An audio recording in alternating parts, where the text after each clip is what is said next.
그래서 우리가 듣고 싶은 말, 들리는 말, 흔히 말하는 들리는 말들, 이런 말들을 해주는 이런 강단이 있죠. 이런 설교자들이 있어요. 그렇지만 어느 경우에는 하나님이 지금 우리 가운데 철저하게 낮아지고 회개하고 하나님 앞에 우리의 죄를 돌이키도록 그게 힘들고 마음에 들지 않고 우리 가운데 버거움이 돼요.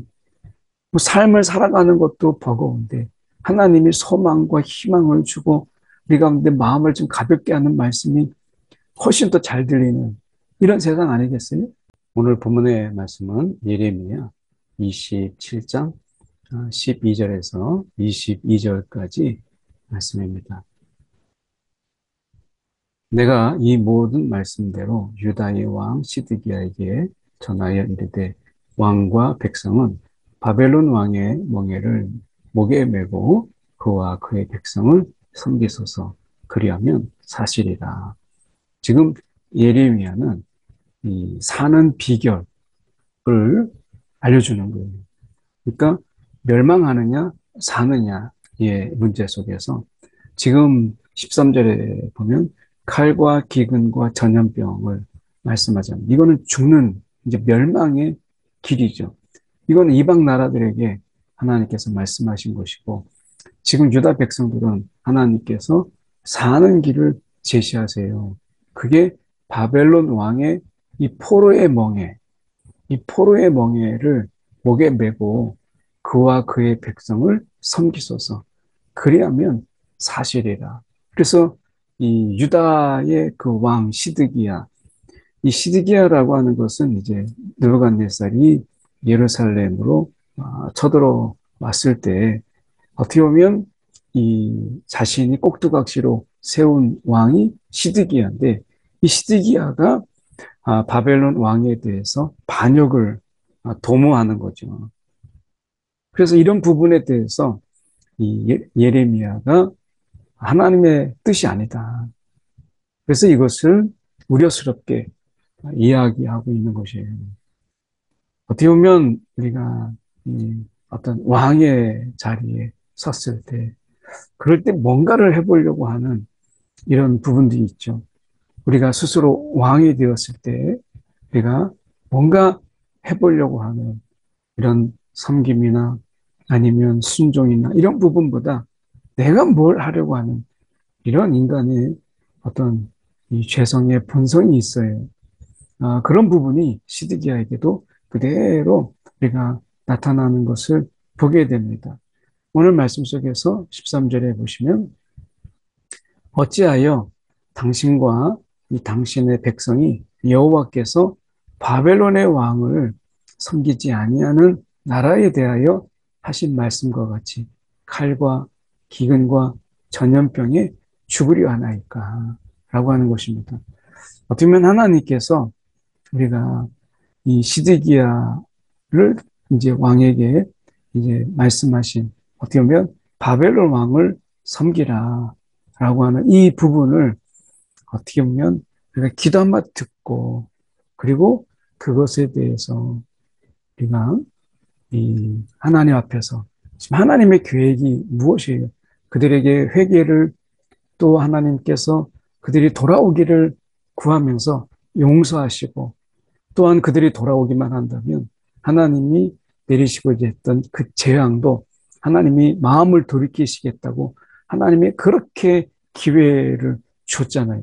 근데 하나님이 이제 그들이 도저히 뭐 그럴 마음이 없는 것을 하나님께서 보시고 아주 특단의 조치를 한 것이 무엇이냐면 여호야긴을 이제 잡아가고 그리고 꼭두각시 왕이지만 시드기야 왕을 세웁니다. 이것은 하나님이 1차적으로 그들에게 경고하신 거예요. 그런데 지금 그들이 이 하나님의 1차적인 경고, 실제 이제 말씀하신 그대로 예루살렘에 대해서 무너질 수도 있다. 이건 멸망할 수도 있다. 라고 하는 것을 하나님이 분명히 보여줬음에도 불구하고 그들은 희망이라고 하는 그리고 소망이라고 하는 것을 어쩌면 자신의 능력에, 자신의 그 힘에 의지하고 있는 거예요. 하나님은 지금 바벨론 왕을 섬기라 하고 있는데 14절에 그러므로 당신들은 바벨론의 왕을 섬기게 되지 아니하리라 하는 선지자의 말을 듣지 마소서. 그들은 거짓을 예언함이니이다. 그러니까 하나님께서 이제 그들에게 그러면 회개의 시간들, 돌아옴의 시간들을 충분히 주었지만 그렇지 못하는 상황 속에서 하나님이 너희가 멸망할 수 있다라고 하는 것을 한 차례 보여주셨어요. 그래서 어떻게 보면 우리가 이 14절에 보시면 바벨론의 왕을 섬기게 되지 아니하리라 하는 이 선지자의 말, 이것은 거짓이거든요. 이것은 어떻게 보면 듣기 좋은 말을 하는 것이 선지자가 아닌데 사람들은 우리가 듣고자 하는 말만 들어요. 그리고 듣고자 하는 말만 해요. 그래서 우리가 강단에서 외쳐지는 모든 말씀에 대해서 다 하나님의 말씀이면 참 좋은데 그렇지 않아요. 그래서 분별이 필요한 거예요. 그래서 우리가 듣고 싶은 말, 들리는 말, 흔히 말하는 들리는 말들, 이런 말들을 해주는 이런 강단이 있죠. 이런 설교자들이 있어요. 그렇지만 어느 경우에는 하나님이 지금 우리 가운데 철저하게 낮아지고 회개하고 하나님 앞에 우리의 죄를 돌이키도록 크게 힘들고 마음에 들지 않고 우리 가운데 버거움이 돼요. 뭐 삶을 살아가는 것도 버거운데 하나님이 소망과 희망을 주고 우리 가운데 마음을 좀 가볍게 하는 말씀이 훨씬 더 잘 들리는 이런 세상 아니겠어요? 그러니까 사는 것도 버거운데 말씀조차 버거우면 우리가 어떻게 살아갈 것인가 이런 이야기를 많이 듣잖아요. 그런데 하나님이 우리 가운데 말씀하실 때 낮아져서 정말 하나님 앞에 회개하라. 이 회개의 시간이 지나고 나면 심판이 있고 하나님의 징계가 있어요. 이건 더 버거운 일이고 더 힘든 일이에요. 그런데 지금 이 유다가 그 시간을 다 지내버리고 하나님이 너희들에게 강력한 경고, 그 성전에 있는 것들이 바벨론에 옮겨지는, 그리고 시드기야 왕이, 꼭두각시 왕이 세워지는 이런 처참한, 어떻게 보면 나라의 모욕을 당했는데도 그들이 지금 어떻게 보면 희망을 이야기하고 소망을 이야기하면서 하나님의 뜻과 상관없는, 하나님의 뜻과 상관없는 소망과 이런 희망은 멸망이에요. 희망이 아니고 소망이 아니고 멸망이다라고 하는 거예요. 15절에 있는 여호와의 말씀이니라. 내가 그들을 보내지 아니하였거늘 그들이 내 이름으로 거짓을 예언하니 내가 너희를 몰아내리니 너희와 너희에게 예언하는 선지자들이 멸망하리라. 우리가 말씀의 분별이 이 시대에 더욱 필요한 이유가 바로 여기에 있어요. 우리에게 달콤한 이야기, 이런 이야기만 하게 될 때, 우리가 단 것만 계속 먹으면 어떻게 돼요? 당뇨되고, 또 그것이 우리 몸에 지극히 우리가 해롭게 되고, 우리의 몸을 전체적으로 약하게 만들잖아요. 그러니까 때로는 쓴 것도 먹고, 때로는 입맛에 맞지 않는 것도 먹어야 몸이 건강해지는 거예요. 말씀도 마찬가지예요. 우리가 하나님의 말씀이 우리 가운데 때로는 쓰기도 하고, 우리의 고통스럽기도 해요. 그 말씀이. 그런데 그 말씀을 듣지 아니하고 우리가 듣고 싶은 말씀만 계속 듣다 보면 결국에 우리 이 영적인 체력은 급속도로 약해지게 되고 결국에는 우리가 하나님의 말씀에 순종과 상관없는 삶을 살게 되는 것이죠. 그래서 결국에는 멸망에 이르게 돼요. 내가 또 제사장들과 그 모든 백성에게 전하여 이르되 여호와께서 이와 같이 말씀하시기를 보라 여호와의 성전의 기구를 이제 바벨론에서 속히 돌려오리라고 되찾아오리라고 너에게 예언하는 선지자들의 말을 듣지 말라. 이는 그들이 거짓을 예언함이니라 하셨나니. 아무리 좋은 이야기, 그리고 희망 섞인 이야기를 하더라도 그것이 거짓인 경우에는 아무런 의미가 없는 거예요. 지금 어떻게 보면 그들이 하나님의 이름을 마음대로 사용하잖아요. 여호와께서 이와 같이 말씀하셨다.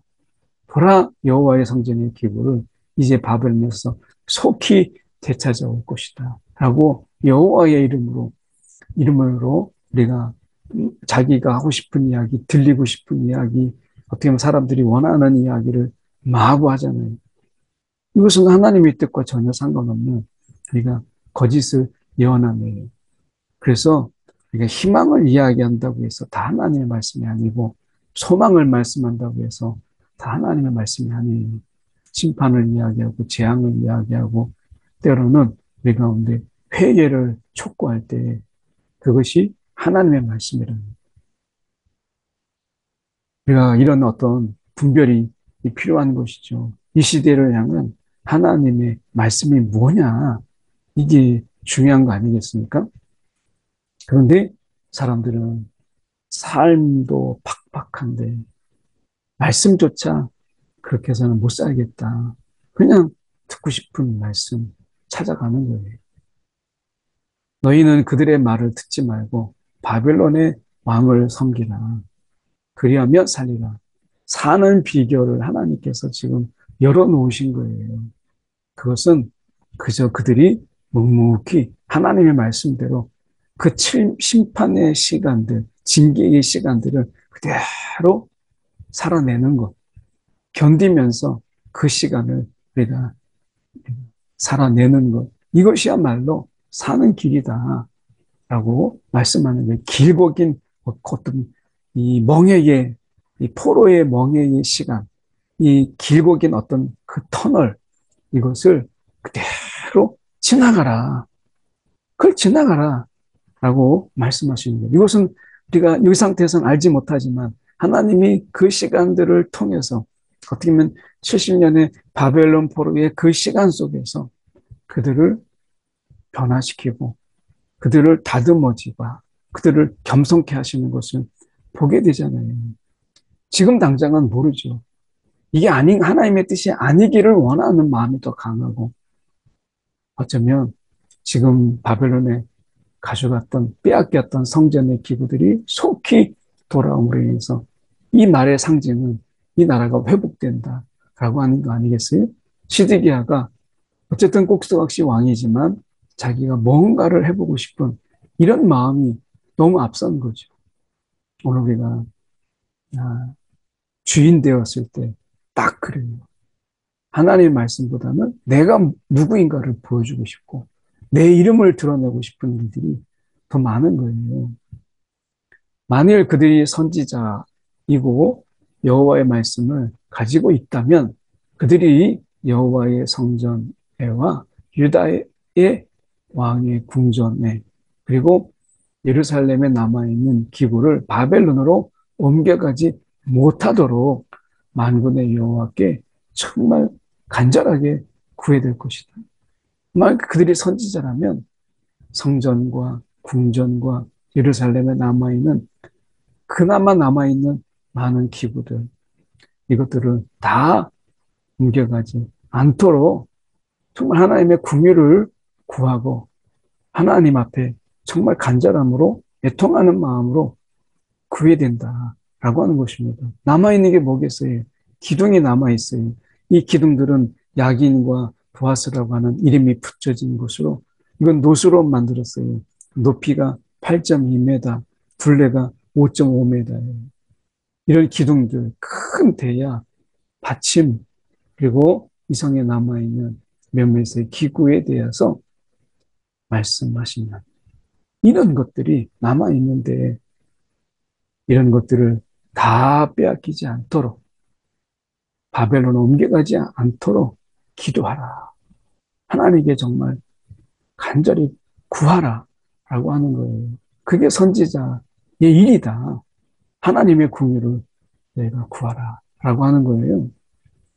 애통감이 있어야 된다 라고 하는 것을 말씀하고 있는 거죠. 20절에 이것은 바벨론 왕 느부갓네살이 유다의 왕 여호야김의 아들 여고니아, 이게 이제 여고니아가 여호야긴이죠. 이 여고니아와 유다와 예루살렘의 모든 귀인을 예루살렘에서 바벨론으로 사로잡아 옮길 때에 가져가지 아니했던 것입니다. 하나님께서 지금 예레미야의 예언이 하나님이 선지자들을 통해서 하신 그 하나님의 경고가 실제가 된 사건이 바로 이거예요. 여호야김의 아들 여고니아, 여호야김과 유다와 예루살렘의 모든 귀인들이 예루살렘에서 바벨론으로 사로잡아 옮겨갔을 때 하나님께서 이것은 단순하게 허언이 아니고 하나님이 진짜 거짓 선지자들과 다르게 하나님의 실제적으로 하나님 말씀 그대로 이루어지신다라고 하는 것을 일차적으로 보였잖아요. 그러면 시드기야 왕이나 백성들은 헛된 소망이 아니라 정말 애통하는 마음으로 이 가슴을 찢는 마음을 찢는 이런 마음으로 그들이 하나님의 심판을 지나는 거예요. 몸으로 그대로 살아내는 것이 지금 사는 길인 거예요. 우리의 삶 속에서도 하나님이 이런 고난과 고통의 시간들이 있어요. 이유는 잘 몰라요. 아무리 돌아봐도 이유는 잘 몰라요. 그런데 하나님이 지나가라 하면 우리는 그 시간들을 지나가는 거예요. 우리가 그 시간들을 지나갈 때 비로소 왜 지나가게 하셨는지를 알아요. 우리가 그때 필요한 것은 믿음이에요.